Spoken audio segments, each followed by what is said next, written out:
छत्तीसगढ़ बस्तर के दौरे पे हैं, उसको लेकर कुछ सवाल हैं। हमारे बीच में हमारे बस्तर के वरिष्ठ नेता कैबिनेट मंत्री माननीय कवासी लखमा जी, हमारे नए मंत्री माननीय जी और हमारे छत्तीसगढ़ के प्रभारी सचिव बस्तर के प्रभारी माननीय दुर्गा जी और साथ में हमारे विधानसभा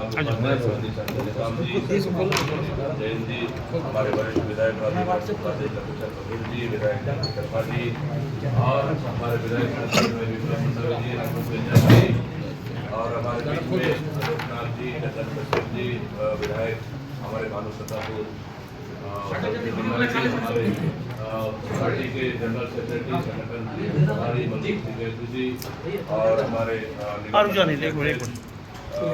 सरकार जी महापौर और हमारे नगर पालिका के अध्यक्ष, संगठन के अध्यक्ष मैं हट जाता हूँ। आदरणीय साथियों, तो चलो माननीय कल अमित शाह जी गृह मंत्री का छत्तीसगढ़ बस्तर दौरा बाइक भी करने के लिए और उसको लेकर हम लोग कुछ 8 सवाल उनसे पूछ रहे हैं। हटो जल्दी। जो बस्तर से जुड़ी हुई सवाल है, जो आज तक केंद्र सरकार, केंद्र में बैठी भारतीय जनता पार्टी की सरकार और 15 साल की रमन सरकार ने बस्तर के साथ क्या हालात किए, उसको लेकर हम कुछ आपके बीच में की बात रखेंगे। कांग्रेस ने बस्तर की जनता की तरफ से अमित शाह से पूछा 8 सवाल। अमित शाह जी एक बार फिर से बस्तर आ रहे हैं। इसके पहले भी बस्तर आए थे।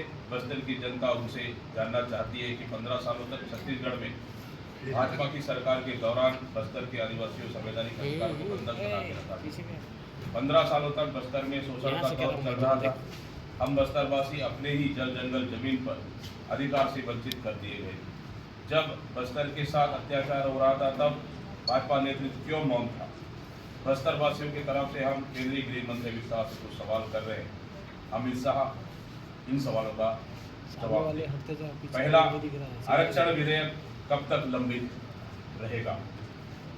छत्तीसगढ़ की जनता के हित में माननीय श्री भूपेश बघेल जी की सरकार ने विधानसभा से आरक्षण संशोधन विधेयक पारित कर राजभवन भेजा है। इस विधेयक में सर्व समाज के लिए आरक्षण का प्रावधान है, जिसमें आदिवासी समाज के लिए भी 32%, ओबीसी के लिए 27%, अनुसूचित जाति के लिए 13%, अनारक्षित वर्ग के लिए और गरीबों के लिए 4% आरक्षण का प्रावधान है। अमित शाह ये जवाब दे, आदिवासियों का 32% आरक्षण और कुल मिलाकर 76% आरक्षण जो राजभवन में पेंडिंग है, लंबित है, संवैधानिक रूप से राजभवन केंद्रीय गृह मंत्रालय को रिपोर्ट करता है। अमित शाह गृह मंत्री है। अमित शाह बताए, आरक्षण विधेयक कब तक हस्ताक्षर होगा? आदिवासी समाज को इसकी आबादी का अनुपात में उसका हक मिलने आप और भाजपा क्यों बाधा बनी हुई है, ताकि सभी समाजों को 76% आरक्षण का लाभ छत्तीसगढ़ में मिलना चाहिए। नगर नार प्लान क्यों बेच रहे हैं? बस्तर का नगर नार स्टील प्लांट, जो कि बस्तर वासियों की भावनाओं से जुड़ा हुआ है, जिसे केंद्र की नरेंद्र मोदी सरकार अपने उद्योगपति मित्रों को फायदा पहुंचाने निवेश करना चाहती है, जिसकी प्रक्रिया आरंभ हो चुकी है। बस्तर विशेषकर अडानी के लोगों की भावना से जुड़ा नगरनार संयंत्र बेचने की कार्रवाई कब बंद होगी? जो लगातार बस्तरवासी इस नगरनार संयंत्र को बचाने के लिए आंदोलनरत और कांग्रेस पार्टी लगातार इसको बचाने के लिए आंदोलन कर रही है। हम अमित शाह जी से पूछते हैं कि नगरनार को बेचने से क्या रोकेंगे, क्या बचाएंगे, क्या बस्तर की जो हमारी NMDC की कारखाना? नंदराज पहाड़ की लीज केंद्र रद्द क्यों नहीं कर रही है? नंदराज पहाड़ से ग्रामीणों की आस्था जुड़ी हुई है। वे उस पहाड़ को देव तुल्य मानते हैं और उसकी पूजा करते हैं। पहला डीला नंदराज पहाड़ और लो एस के दोहा हेतु रमन सरकार ने 16-17 में अडानी को लीज पर दिया था, जिसके विरोध में क्षेत्र के ग्रामीणों ने लंबा संघर्ष किया। भूपेश बघेल सरकार बनते ही राज्य सरकार अडानी को दी गई लीज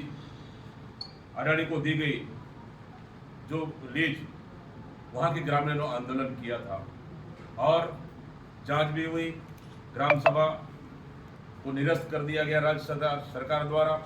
लेकिन उसके बाद भी केंद्र सरकार उस लीज को निरस्त क्यों नहीं कर रही है? क्योंकि ये बस्तर वासियों की भावना से जुड़ी हुई है नंदराज पहाड़।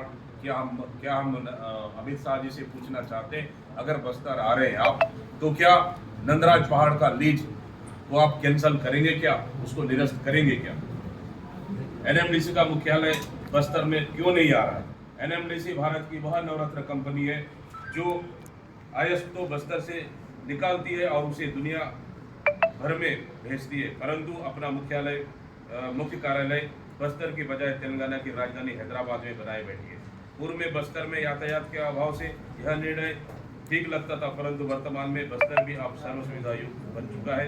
एनएमडीसी को अपना मुख्यालय अब बस्तर में बनना चाहिए। बस्तर के बेरोजगार युवाओं के लिए एनएमडीसी में रोजगार का द्वार खुल सके, इसलिए हम, क्योंकि ये केंद्र सरकार के अधीन है, इसलिए हम अमित शाह जी से पूछना चाहते हैं, जो लगातार बस्तर की जनता और छत्तीसगढ़ सरकार मांग कर रही है कि एनएमडीसी का मुख्यालय बस्तर में होना चाहिए। कल अगर आप आ रहे हैं तो क्या मुख्यालय एनएमडीसी का मुख्यालय जगदलपुर में हो, बस्तर में हो, क्या इसका घोषणा करेंगे क्या? दिल्ली राजहरा जगदलपुर रेल लाइन क्यों शुरू नहीं हो पा रहा है?